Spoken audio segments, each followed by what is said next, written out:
name is Jordon Malik. I was born April 30th, 1998 at Jefferson Hospital in Philadelphia.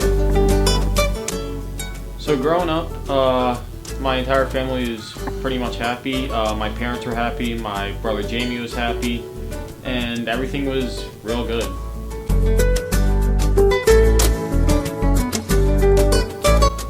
My hobbies are baseball, video games, film and TV, and music.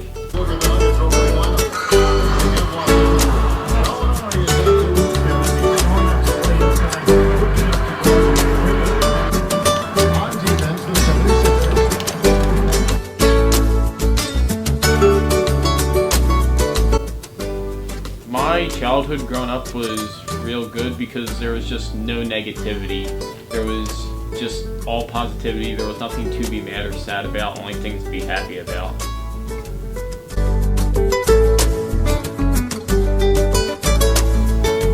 After grade school, I went to Camden Catholic High School, and I was mainly nervous about going in because my brother had just graduated from there and he was very popular during his years here, and most of the teachers that had known me just because of my last name, Malik. So about 4 years ago, my brother had started doing drugs. I remember when my mom came home, she had told me that she had found marijuana in my brother's car, and I had no clue what any of that meant. I was just nodding my head along because I really didn't know what drugs were. I didn't know what marijuana was, and that's just how I reacted. My parents were both furious because my dad, he had seen his sister had a very hard time with drugs, and my mom was just not having it either. And then about 2 years later, he had met a girl, my brother, and she had gotten him onto ecstasy, which was sort of his next step into the world of drugs, which led him to all the different types of drugs to further his addiction. My dad had passed away on April 5th of last year.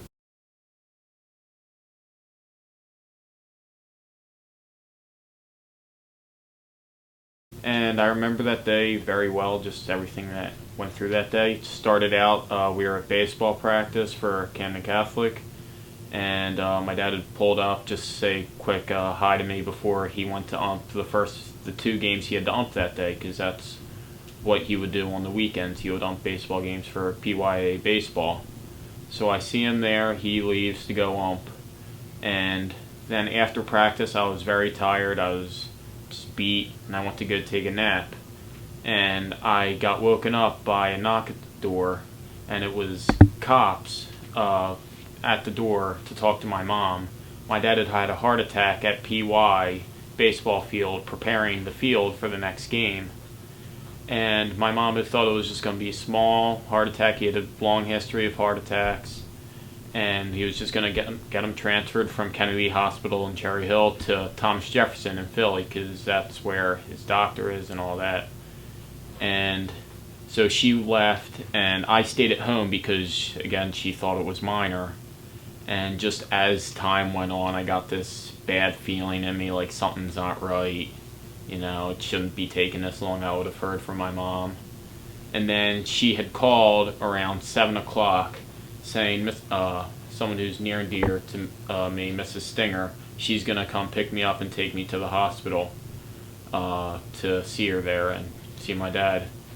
And a weird story, actually, on my way to the hospital, I had actually gotten a call and a text from my baseball coach, and my phone was sounds were off on my phone, so I didn't hear it go off.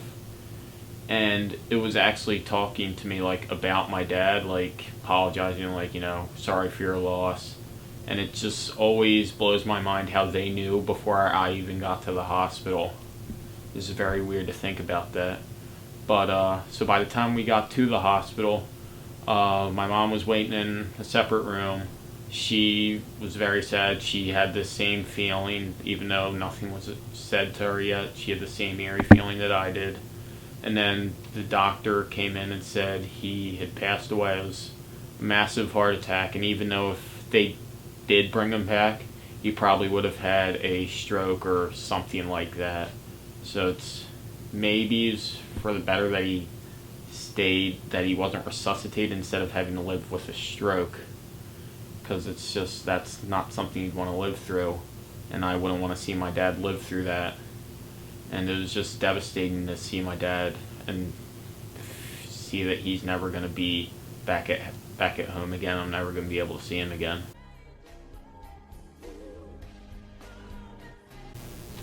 So after my dad had passed away, it was very depressing. I was very depressed for the next 2 weeks or so. And it was the same thing with my brother, and my mom still is kind of dealing with it. Me and my brother were much faster because our dad's death, if anything, inspired us, because he will never get to see what we become, so we just got to make the most of it.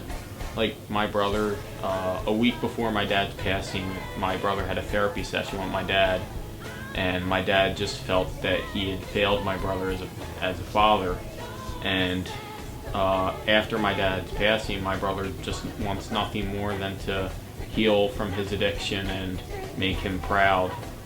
And that's sort of what I want to do. I just want to make my dad proud, and by living a happy, successful life. So just in general, I'm an optimist. I don't like to be negative. I don't know how anyone could be a pessimist and just constantly think everything is terrible. I sort of have to feel like there is positivity for me to be happy.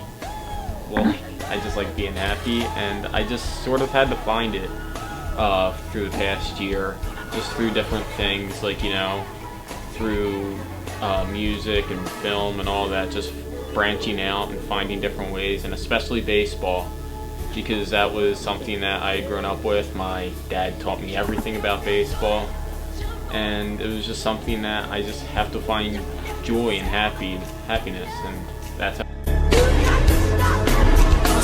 So my opinion on life begins from before I was even born, because my brother, who was 2 years old at the time, was being driven to daycare by my pregnant mom, and my mom was pregnant with a child that wasn't me, and she had a miscarriage while driving in a car accident. And my mom only wanted 2 kids, so if that car accident had never happened, then I wouldn't even be a thought, let alone a person.